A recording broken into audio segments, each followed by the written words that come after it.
Hello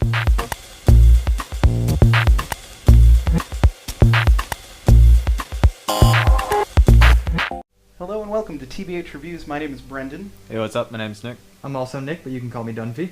And this week we're looking at EA's Medal of Honor, developed by Danger Close and DICE. So in Medal of Honor, you play as a few different American forces. The game starts off as intelligence gathering until you realize that there's a growing insurgent force, and then it kind of becomes a story of your capture and escape. And if that sounds a bit short for a major release, then yeah, I'm on the same page with you. That took us about 4.5 hours to get through, more or less. So not a lot there for a pretty hype single-player experience. And it seems like throughout the campaign they get stuck between trying to be very realistic and having a high-intensity action game. We'd be remiss not to mention how Call of Duty franchise does it. Those big set pieces, and that's Medal of Honor wanted to go for that. Just they had to keep it realistic because that's how they pressed the game. And kind of like Nick said, got stuck between. As far as sounds of the game go, they were all amazing. The gun sounds are spot on, whether you had an open barrel or suppressor. Shotguns sounded really thick. The voice acting was pretty good. It never needed to be amazing. And the soundtrack was notable when heard. As far as setting goes, it's another place where DICE gets stuck between wanting to go for realism and having actual exciting gameplay because, you know, Afghanistan is Afghanistan. You are there over the course of 2 days, not much changing. As far as different mission goes, Afghan Town A isn't looking that much different than Afghan Town B. The only major scenery change is when you enter the snowy mountains. Not many nukes going off or jumping out of planes or any of that fun stuff that you might find in other games in this one.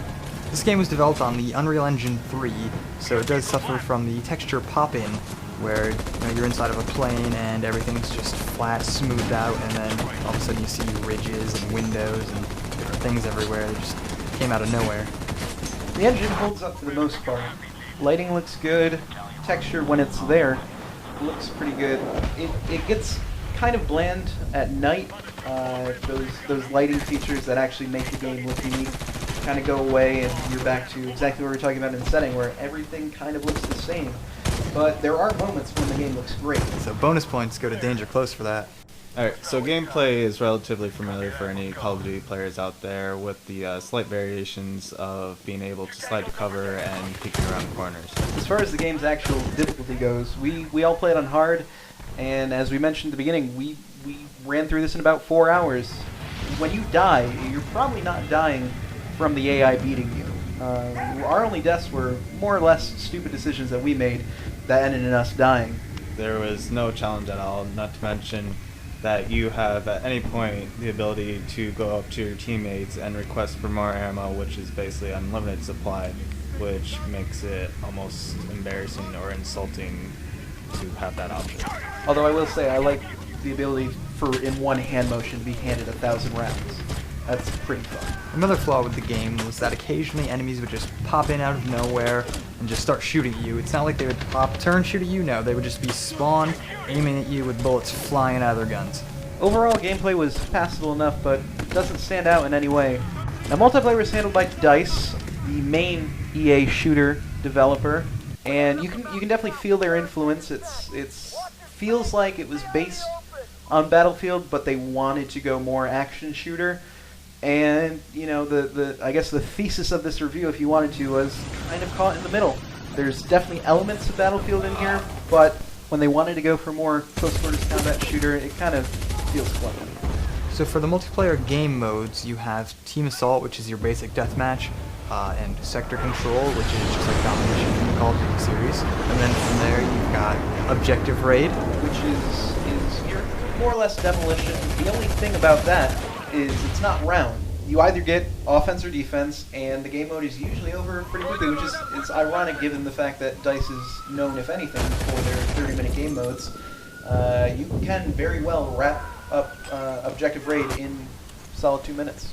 Now, if there's a standout game mode, it's Combat Mission, which is reminiscent of Rush in Battlefield Bad Company, but there's not multiple sites. You're only getting one, securing and moving on. It's got the same flow, but it's much more driven. It's more about, I think, killing than objective than it was in Battlefield.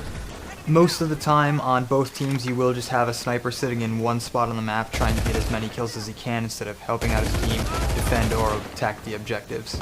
Yeah, in all game modes you're going to have the score chain horrors just camping out, and the ability is there. I mean, the game is set up that if you want to sit in a corner, more than any other game I think that I've played at least, you have that ability. You can sit there and ride your score chains all the way up to cruise missile and double your XP.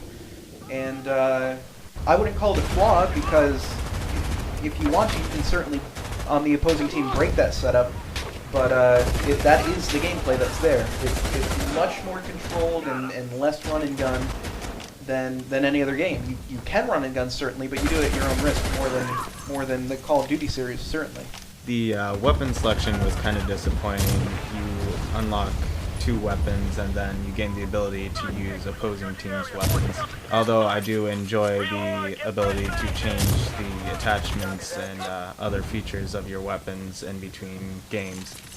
I would give this game a 7.3 out of 10. The campaign wasn't really all that special for me. I just kind of played it to play it. Multiplayer is what really got most of the score for me. I found a nice balance between the long, drawn-out Battlefield games and the high action of Call of Duty games. I found that overall I enjoyed most of my gameplay, and there's a lot less raging than most of my gameplays. It's more or less on the same page as far as single player goes. Passable enough campaign, entertaining to a point, not over the top, but that's not necessarily a positive. It's very much, they went for realism, and I think they got it at the expense of entertainment. As far as multiplayer goes, I'm of the opinion that if I want a DICE game, I'm probably going to go back and play Bad Company 2 again. It was DICE attempting something new, which is good to see. I just don't think they got where they wanted to be. I'm going to give it a 6.3 overall. Both of them had made pretty much all the same points I would have. I didn't like the multiplayer nearly as much as Nick did. They seemed to try a little bit too hard in making it a fast-paced action game, making the bullets fly a lot faster than Battlefield and all of that stuff, and I just didn't enjoy it as much as other people have. Overall, I would give the game a 6.1. Which gives us a TBH Games score of 6.6. Certainly a passable enough game, but nothing that we recommend you run out and get. Alright, thanks for joining us on TBH Reviews. We're going to get one of these up probably once every 2 weeks at least, maybe more often than that. Of course, we're in the fall game season right now, so remember to comment, like, subscribe, and we'll see you next week.